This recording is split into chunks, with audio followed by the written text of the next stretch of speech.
¿Qué tal? ¿Cómo están? Muy buenas tardes. Bienvenidos a Cómo va Legal. Mi nombre es Alejandro Kraus Arguilés. Soy socio aquí del despacho Flores Gallegos Abogados Torres y Reina. Y el día de hoy vamos a tocar el tema de la prescripción. Sí, la prescripción creo que es un tema muy conocido para todos porque es un tema más cotidiano y al parecer también el propio léxico, nosotros como mexicanos y como ciudadanos lo usamos mucho, ¿no? En realidad la prescripción puede ser vista desde varios puntos. El primero, un poco más legal, un poco más técnico, que es el castigo que tiene el legislador hacia las personas que tienen un descuido o dejan pasar el tiempo sobre una propiedad de su nombre. En realidad la prescripción tiene varias modalidades. Existe la prescripción positiva y la prescripción negativa. La prescripción positiva puede versar sobre bienes muebles o bienes inmuebles. ¿Qué es esto? Puede versar sobre casas o puede ser sobre vehículos o cuestiones que se mueven. Entonces, realmente la prescripción positiva quiere decir que tú te vuelves dueño de esa cosa, por eso es positivo, es algo que suma hacia tu propiedad. Entonces, si yo en el transcurso del tiempo me hago propietario o me adueño de algo, esa cosa, ya sea un bien mueble o un bien inmueble, ya sea una casa o un vehículo o que puede ser una cosa movible, esta pasa a ser de mi propiedad por el transcurso del tiempo. Entonces tengo que cumplir ciertos requisitos que vamos a ver más adelante, pero en sí esa es la diferencia entre la positiva. La negativa es todo lo contrario. Es, por ejemplo, yo tengo un crédito y pasó el tiempo y no me lo cobraron, no se hizo ese cobro a mi favor. Entonces puede existir una prescripción negativa de que se me quite algo.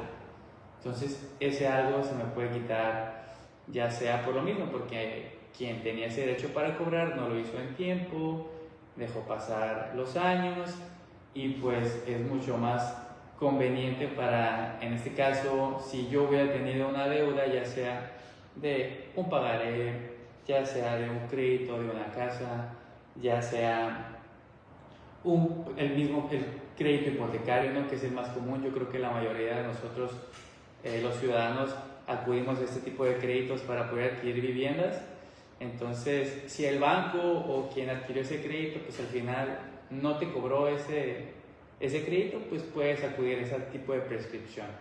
¿Cuál es la más común? Pues la prescripción positiva, que es la que creo que vale la pena más que nos adentremos el día de hoy. ¿Por qué? Porque pues al final es la más cotidiana, hay casos más comunes que nos llegan aquí al despacho y pues nada, realmente la primera, la prescripción positiva sobre bienes inmuebles, que son casas, todo esto versa porque yo llegué a una casa y me hice propietario de ella. ¿Cómo me hice propietario? Pues entré, la arreglé, transcurrió un tiempo determinado, de manera continua, no me salí. Pacífica, ¿qué quiere decir? Pues que no hubo medios de violencia como lo es pues algún tipo de delito como el despojo o algún tema de que yo haya entrado golpeando o lo que sea.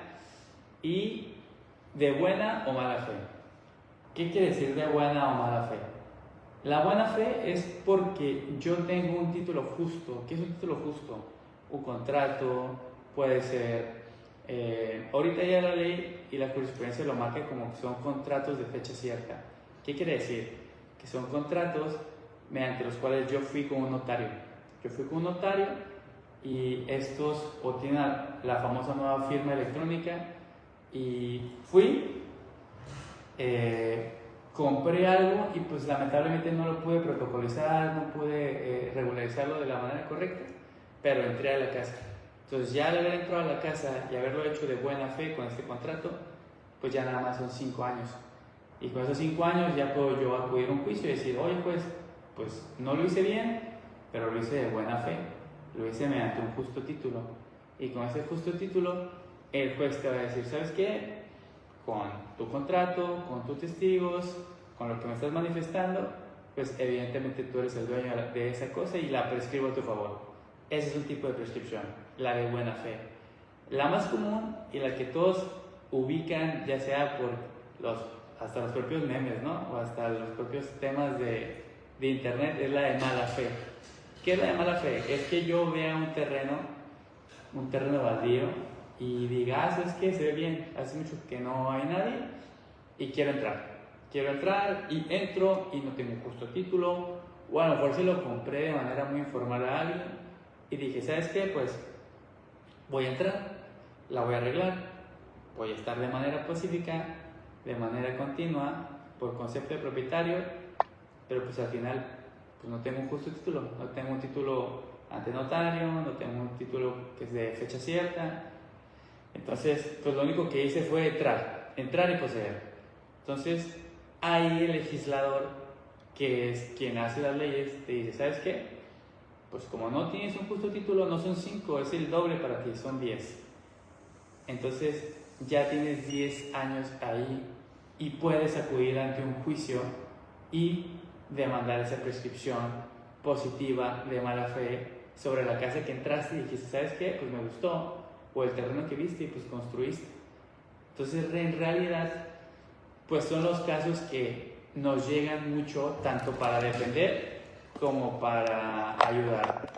Nosotros como despacho, pues nos fijamos mucho en que las cosas sean de manera correcta. Realmente hay gente o ha habido muchos casos que se aprovecha de estas figuras, ¿no? Se aprovechan de que, pues, hay mecanismos para apropiarse de casas a pesar de que no las compraron o que no entraron y quieren sacar a la gente de sus casas. Esos temas, pues, evidentemente los defendemos. Pero hay muchas veces que hay casas que están vandalizadas, hay casas que los usan como picaderos, que como basureros y que son un peligro o que realmente para la comunidad del fraccionamiento pues no son de la manera correcta, pues no. Entonces nosotros los ayudamos a regularizar esos bienes. ¿Qué es lo que hacemos? Llegan aquí, nos acercan con testigos, les ayudamos a elaborar la demanda y nosotros los ayudamos a regularizar esos bienes. ¿Qué es lo que tienen de ventaja? Es que ya no entrarían en esa incertidumbre. Al final, imaginemos que alguien entra y ve una casa vandalizada, picadero, que nos pasa mucho. Y dicen, ¿sabes qué? Pues vamos a entrar, vamos a invertirle, vamos a limpiar, vamos a construir, vamos a hacerla habitable, vamos a construir una familia aquí. Y pues gracias a eso, pues la colonia o el fraccionamiento, pues se quitó esa bronca de una casa que era un picadero, de una casa que era pues un peligro, tanto para los vecinos colindantes como para los propios hijos. Era un tema, ¿no? Entonces finalmente lo que nosotros hacemos es ayudarles para que esa casa, por el bien que hicieron, entre a favor de estas personas que hicieron una buena, se puede decir que es una buena acción. También lo que hemos llegado a hacer es que hay veces que tienen contratos que celebraban de manera informal. ¿Cómo es esto de manera informal? Pues muchas veces antes era muy común que la gente compraba casas a particulares. Era de manera particular. Ah, ¿sabes qué? Pues, oye vecino, me interesa tu casa. Sé que te vas a ir a Estados Unidos. Eso nos pasa mucho. Ah, te vas a ir a Oklahoma, te vas a ir lejos. Entonces, nosotros lo que hacemos al final es nos traen esos documentos, es un contrato privado, es un contrato, pues en realidad, pues, muy chafa, que es muy chafa, pues no tiene las formalidades que debería tener, pero pues lo compraron de buena fe, o sea, lo compraron de buena manera, de buena gana, y invirtieron, tienen 20 años viviendo ahí, y pues lo justo es que al final todo esté a su nombre, que esa propiedad entre a su patrimonio. ¿Por qué? Porque al final, pues, tienen certeza de que esa propiedad no va a venir alguien, se las va a quitar, pagaron sus servicios, se hicieron responsables de luz, teléfono, agua, predial, probablemente a lo mejor y también hicieron comunidad con los vecinos. Entonces, pues hay veces que esta figura está vista de buena manera. Hay gente que dice, ay, sí, vamos a dedicarnos a prescribir terrenos porque parece que es muy sencillo. Pero últimamente los jueces, por esta mala moda que surgió hace, pues se puso en alerta hace como 15 años, pues ya tienen mucho más cuidado en ver que sea legítima esa nueva propiedad.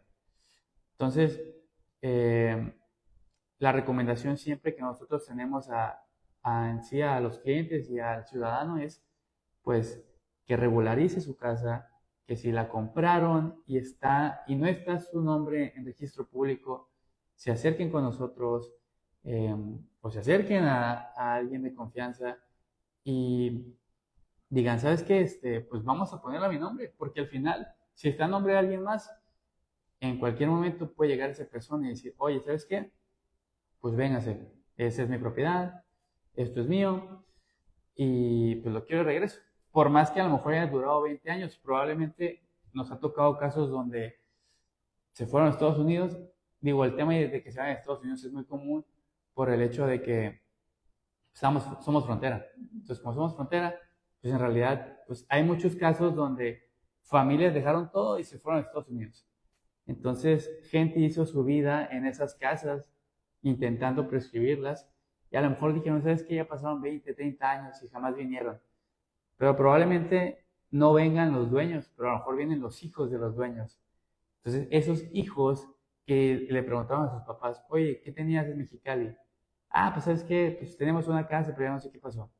Vienen, preguntan, todo eso a nombre de sus papás y lo primero que van a querer hacer es, ah, pues ¿sabes qué? Pues esa casa es de mis papás, esa casa es mía.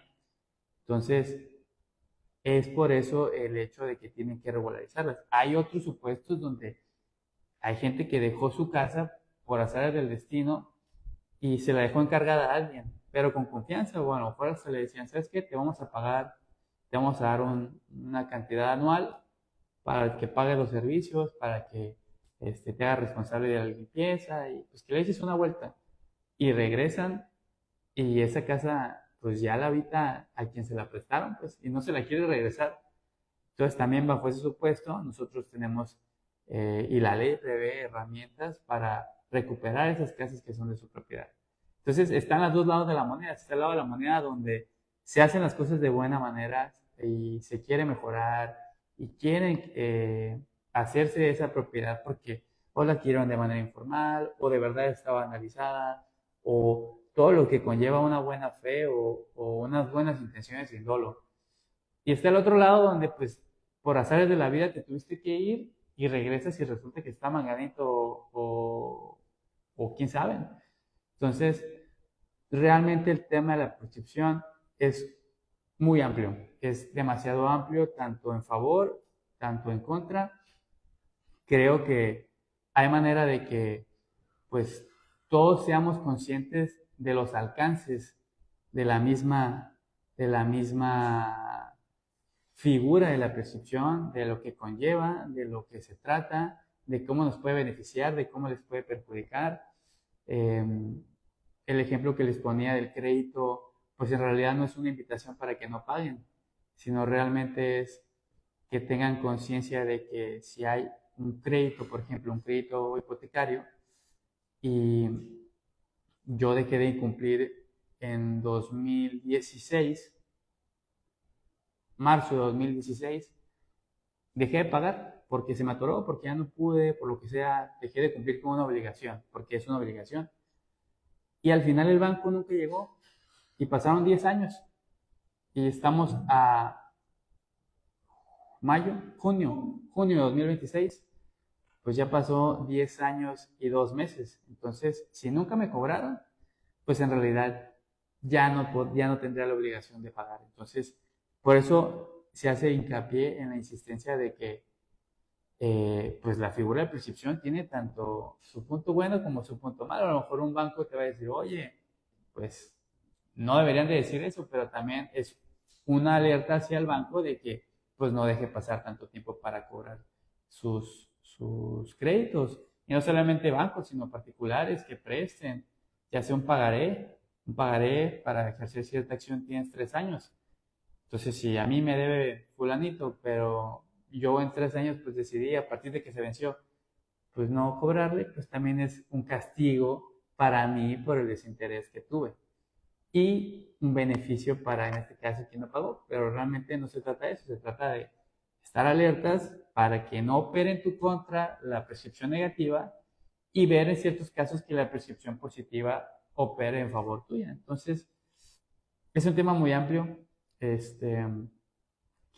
No sé si ya hay algún tipo de comentario, de De preguntas. hecho, dice José Piñuelas, dice, ¿cuánto tiempo tarda un juicio de prescripción? ¿Qué tal, José? Tarda aproximadamente, por la complejidad, puede tardar desde 1 año y medio a 3 años. Si hay defensa, pues pongámosles 4. Si no hay defensa, pongámosles año y medio. ¿Por qué? Porque tienes que preparar a tus testigos, porque tienes que desahogar sí o sí pruebas. Todo juicio pues empieza con su demanda, emplazamiento, contestación. Ahí estamos hablando de 3, 4 meses, desahogo de pruebas, su preparación, todo lo que conlleva pruebas. Otros 6 meses, alegatos, sentencia, año y medio para no errarle. Entonces, realmente no depende muchas veces de nosotros como abogados, sino depende más de la carga, de la carga laboral del juzgado también. Bueno, eso fue uno. También dice Tere Rico, ¿qué variedad? Bueno, sí, dice, ¿qué variedad de canal programado? Felicidades, todo de interés. Gracias, Tere. Y Muchas gracias. dice Enrique Ibarra, dice, cuando la casa se vendió, no se terminó de pagar y murió el comprador, ¿se puede hacer un juicio de prescripción? Cuando la casa se compró. O sea, yo entiendo como, él vendió una casa, Ajá. pero el comprador no terminó de pagar Ok. y murió. ¿Se puede hacer un juicio de prescripción? Sí, claro. Sí, Ahí sí, no sí. está un heredero ni nada. Pues tendrías que revisar exactamente varios factores, ¿no? Si hay herederos, si hay testamento, si todas las cuestiones legales, pero realmente, eh, híjole, un juicio y sus variables es muchísimo. Entonces, de que se puede, ¿no? Realmente habría que revisar el contrato, pues hasta dónde se pagó, etcétera, y de ahí ya ver qué tipo de modalidad y qué tipo de prescripción operaría, si sería de buena o de mala fe, positiva o negativa, ¿no? Dependiendo de los intereses y de quién sea, ¿no? Ok, acá hay otro también, dice Lore Yáñez, muere el abuelo y vende su casa antes, pero sigue en el registro público a su nombre. Los nietos podemos pelear, no sabemos si se terminó o no de pagar. Pues tendrán que revisar cómo se vendió, tendrán que revisar a quién se vendió, si fue una compraventa reciente, no sé cuándo falleció el abuelo, ¿no? Pero si el abuelo supongamos que falleció este año o el año pasado, pues realmente la compraventa tuvo que haber sido ante notario, entonces revisar cómo se hizo. Si no se hizo ante notario, pues podría verse un tema de una nulidad de un contrato, podría verse el tema de que a lo mejor si el abuelo no estaba en condiciones de venderlo, y alegar un tema de nulidad del contrato. Hay un chorro de cosas que se pueden hacer realmente, eh, revisar, o sea, revisar porque, como bien comentan, registro público es el parteaguas de quién es propietario de qué cosa. Entonces, si no hubo un cambio en registro público, probablemente fue una compraventa privada. Entonces, esas compraventas son muy inestables, para decirlo de manera coloquial. No tienen tanta certeza como ir con un notario y hacer una compraventa. Ok, otra dice, Toño Holguín dice, ¿a los cuántos años se puede hacer un juicio de recuperación? El comprador no terminó de pagar, es americano y no sé nada de él, ya hace más de 8 años. Y él quiere recuperar la Dice, casa que vendió. dice, ¿a los cuántos años se puede hacer un juicio de recuperación? Se puede hacer en cualquier momento. Realmente la ley no te prevé un término o cuánto tiempo tiene uno para pedir. Ese es un juicio que se llama reivindicatorio, que es el recuperar la posesión de la casa. Me imagino que lo que quiere es recuperar la posesión de la casa. Entonces, si esta persona se fue y está inhabitable, pues puedes decir, ¿sabes qué? Incumplimiento de contrato y quiero recuperar mi casa. De que se puede, se puede. Entonces, habría que ver también que ese incumplimiento se pueda acreditar, porque si no pagó, pues entonces no se cumplió el contrato. Entonces se puede recuperar. Digo, no puede decir sin problema, pero pues, hay mecanismos legales que se pueden, ¿no? Entonces sí se puede. Ok. La otra dice, ¿qué pasa cuando en el divorcio no se esclarece la propiedad? Depende cómo estuvieron casados. Si estuvieron casados por bienes mancomunados, por separación, si ya se divorciaron y hubo una liquidación de la sociedad conyugal, si cuando lo compraron cuando estaban casados o no, si lo compraron antes, entonces cómo la compraron. Hay varios supuestos, entonces sí tendrían que ser un poquito más específicos, pero pues hay varias variantes, ¿no? Si fueron casados por bienes mancomunados y no se liquidó, pues es 50-50, ¿no? Ok, dice, cuando es legado y la propiedad se vende, los menores crecen, ¿pueden recuperar esa propiedad? Pues el legado en sí es, ya realmente la propiedad es para ellos en sí. Entonces, si se vendió, habría que ver por qué la vendió la albacea, si estaba facultado para venderla, en sí el legado se protege, se excluye de la demás masa. Entonces, no sé si a lo mejor, si eran menores y luego lo hicieron a manera de protección para cumplir con su pensión. Híjole, habría que revisar por qué se realizó esa compraventa, pero en realidad, pues, el legado es porque está estipulado para alguien específico y desde que se establece y se apertura, pues puedes poner en posesión. Es un candado, ¿no? Sí, es un candado. Entonces es un candado. Entonces realmente lo que puede hacer es, ¿sabes qué? Abrir el sucesorio. El sucesorio es donde se establece pues, la última voluntad de quien falleció. Entonces llega y se abre. Y si hay un legado, ese legado prácticamente ya está apartado, pues ya está reservado para quien fue señalado como beneficiario de ese legado. Entonces, que se haya vendido, pues sí me llama la atención. Okay. Habrá que revisarlo, pues realmente. Pues hay que revisarlo. Hay que revisarlo. Y esos son saludos. Ah, perfecto. Todos estos. Todos esos los detalles. Ah, entonces, saludos a Marta, Sandra, Jorge, Bere, Taide, Leti, José, Sandra, Carla, Tere, Katy, Sonia, Enrique, Lore, Toño. Pues son varios, ¿eh? Son varios. Adriana, Axel, Gary, Michael, Mauricio, Imperio, Carmelo, Tomás, Oscar, Telma, Fernando. Y pues realmente, pues el tema de la prescripción me puedo quedar muy corto. Realmente es un tema muy interesante porque al final a todos tenemos una situación, ya sea pues en favor o en contra, lamentablemente. Entonces, para todos y para todo hay mecanismo legal, como ahorita lo del sucesorio, como el tema del divorcio, pero pues aquí estamos para cualquier duda, realmente. No sé. ¿Los teléfonos? Sí, es el teléfono de la oficina, es el 686-565-6639 o 6640. Y realmente aquí estamos desde las 8:30 de la mañana hasta las 8 de la noche, de lunes a viernes, y pues realmente como nosotros decimos, como abogados no tenemos horario, así que pues si nos llegan a hablar, pues realmente nosotros siempre contestamos, ya sea en fines de semana, entre semana, no hay tema realmente. Y pues un gusto, ¿no? Aquí en este programa. Entonces, muchas gracias y pues esperemos verlo la próxima semana.